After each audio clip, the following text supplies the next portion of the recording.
అవును, ఒక అమ్మాయి అంటే మాకు చాలా ఇష్టం. ఆ అదృష్టవంతురాలు ఎవరేంటో మాకు చెప్పండి. తన పేరైతే మాకు తెలియదు, కానీ తను చాలా అందంగా ఉంటుంది. తనంటే మాకు కూడా చాలా ఇష్టం. తను నెమలి ఆకారంలో ఉన్న పాపిట బిళ్ళ ధరించింది.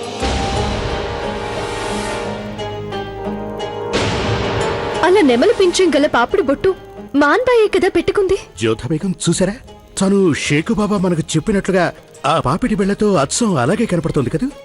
ఆ అమ్మాయి ఖచ్చితంగా మాన్బాయి. తనని మన షేకు బాబా ఇష్టపడుతున్నట్టున్నారు. అందువల్లేగా మీ సంతోషం కోసమేగా మేము ఈ పెళ్లి నిశ్చయించాము. సలీం, నాకు ఉన్నదున్నట్టుగా చెప్పండి, ఆ పాపిడి బొట్టు పెట్టుకున్నది మాన్బాయ్ కాదా, వేరొక అమ్మాయా? ఇప్పుడు చెప్పండి నాకు. మేము ఆ విషయంలో అసలు మాట్లాడదలుచుకోలేదు. మాకు ఒంటరితనం కావాలి. అంటే మేము ఇప్పుడే పెళ్లికంత సిద్ధంగా లేము రాజమాత గారు.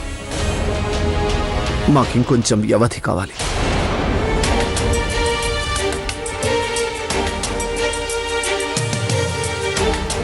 ఇదేంటి, అసలేమైంది సలీంకి? అంటే తనకి నచ్చిందని చెప్పిన అమ్మాయి నిజంగా మాన్బాయ్ కదా?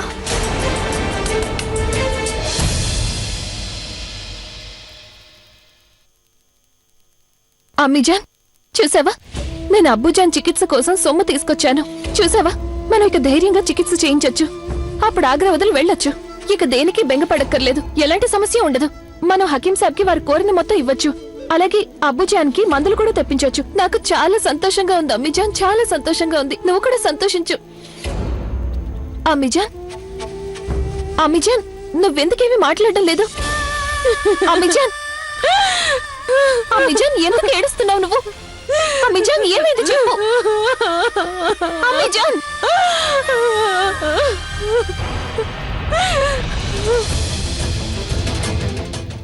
అబ్బుజాన్, అమ్మి ఎందుకు ఏడుస్తోంది? తనని మాట్లాడమని